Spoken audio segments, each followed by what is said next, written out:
സമയേ നീ കൊറേ ദിവസമായിട്ട് മുട്ടി കൊടുക്കുന്നു. ഇന്ന് തീർക്കണേ. നോക്കാം. ഇന്നലെ നിങ്ങൾ കൂട്ടിയ കട്ടിലെന്ന് ആക്കി വെച്ചിനി. ആ ട്രെയിന് വരുമ്പോ അതിനകത്ത് കിടന്നൂടെ, ഭയങ്കര കുലുക്കാം. 9:05 ഇപ്പൊ പഴശ്ശ വരും. ഒന്ന് വന്ന് നോക്കുവാ. നോക്കാറ ഇപ്പൊ ട്രെയിൻ വരും. ഒന്ന് കിടന്നു നോക്കിയാട്ടെ.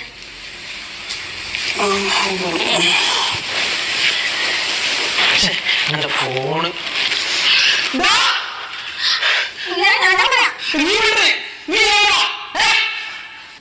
അതിപ്പോ സാറേ, ഞാൻ പഴശ്ശിരാമ എക്സ്പ്രസ് വരുന്നീ നോക്കി കിടന്നെന്ന് പറഞ്ഞാല് നിങ്ങൾ വിശ്വസിക്കൂലല്ലോ അല്ലേ?